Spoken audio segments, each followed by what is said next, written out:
Good evening. It's being described as one of the most open Melbourne Cups for years. Will the trophy again head overseas, or can a local upset the international raiders? And then there's the wet weather. Nick Butler is at Flemington. Nick, one jockey has even promised to nude up if he salutes. Yes, good evening to you, Stephen. What is going on? Skin must be in. It's becoming a bit of a trend. Last year we had old mate owner Marwan Kukash threatening to receive the Melbourne Cup in his wife's pink G-banger if he got up. Thankfully he didn't. And now Michael Walker, the jockey, well, he's promising a full-blown nudie run if he can salute on Prince of Arran. Now, it's a pretty good horse. He is half a chance. It's a good, tough stayer. It had to win the hard way through the Geelong Cup. But this year, I'll tell you what, there are a host of chances. It's the final furlong in the Cup countdown, a chance to soak it all in before the ride gets wild.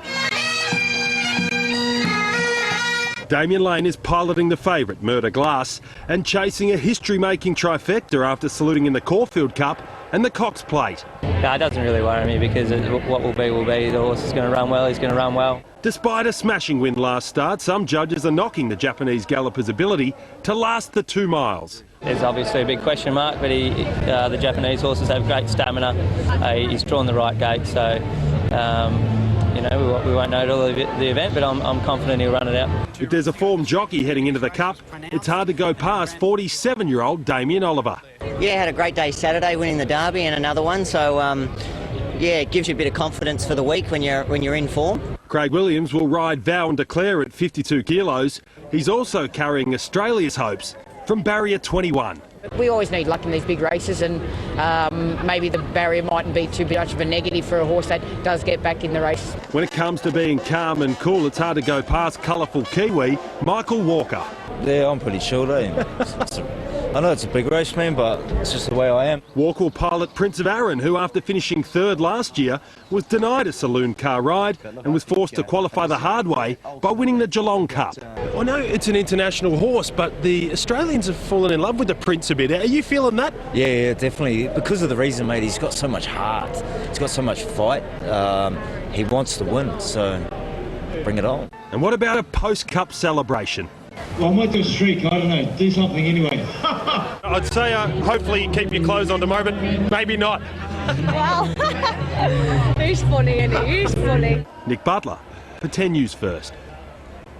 There you go, he is very funny. Not sure how the old nudie run will go down with the VRC, but as we've discussed, Stephen, you no longer have to wear socks at the races, so maybe the times are changing. Very, very tough to pick a winner. You've got to throw a dart at about 12 horses, but one thing is for sure, by about 3:05 tomorrow, some lives will be changed. Stephen? Thank you, Nick Butler at Flemington. Well, once again, the big money flowed at today's call of the card.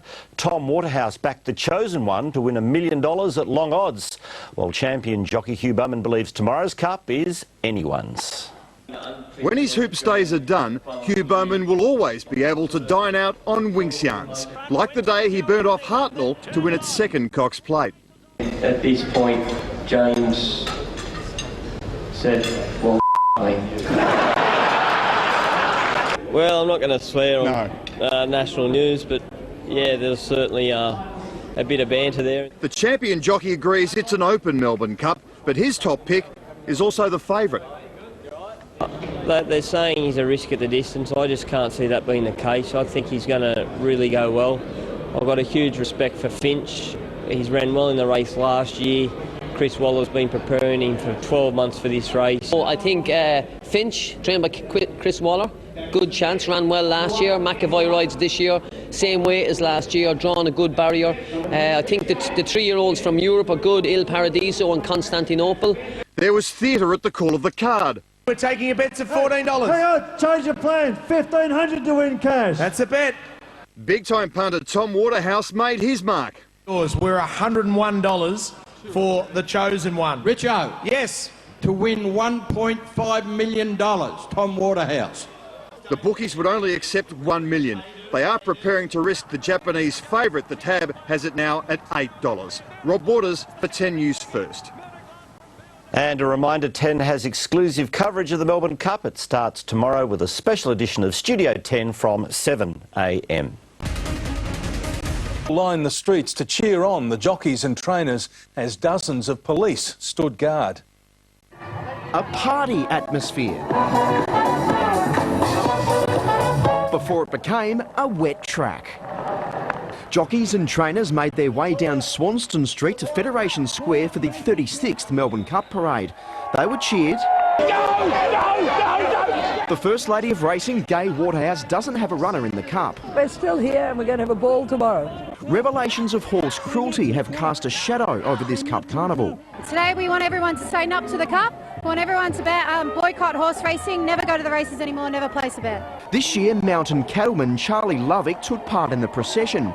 He's dedicated his life and his high country farm to rehoming racehorses. Once that purpose is over, it should have another opportunity to find a meaningful life. Police had horses of their own to ensure the protest didn't get out of hand. Don't go to the Cup, don't bet on the Cup. Some demonstrators had to be restrained by police at the conclusion of the parade. We've got a spot for you all. Protesters didn't go so far as to block the parade today, but police fear they could be planning much more serious disruptions tomorrow for the tens of thousands heading to Flemington.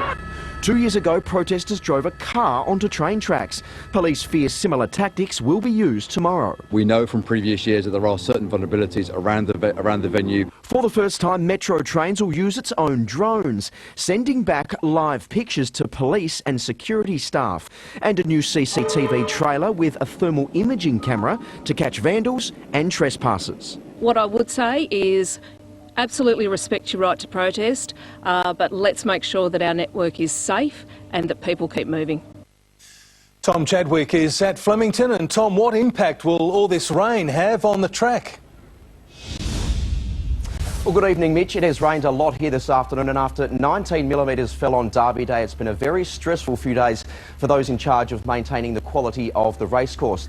Now, they tell me it is going to be a soft track tomorrow despite some clearing skies, so there won't be a huge opportunity for the track to dry out. But we know that Flemington certainly is one of the best draining tracks in the world, so hopefully by 3 p.m. the course will be in pretty good condition. But Jane Bunn will have the full Cup Day forecast a little bit later on. Mitch? Terrific. Thanks, Tom. Tom Chadwick at Flemington. A place in the history books beckons alongside an $8 million prize pool with the Melbourne Cup up for grabs tomorrow. As Carrie-Anne Greenbank reports, crowds packed the streets for the annual parade despite the rain and animal rights protests. Holding the cup high in defiance of the sudden downpour, Melbourne's November tradition blasted through the streets. With thousands of onlookers, some soggier than others. As soon as the parade starts, down comes the rain. Racing royalty joined jockeys, trainers and owners. You walk down the streets and people from all over the world you bump into, there's nothing like it anywhere. You're going to get wet, you need an umbrella. Also in need of umbrellas, those finding out a little too late the hazards of riding in horse-drawn carriages and convertibles. Good day for a parade? Yes, well, we are in Melbourne, so what else would we expect? Oh, I'd probably rather it raining here than on the day in the race, so yeah, Melbourne's weather's come good for us again.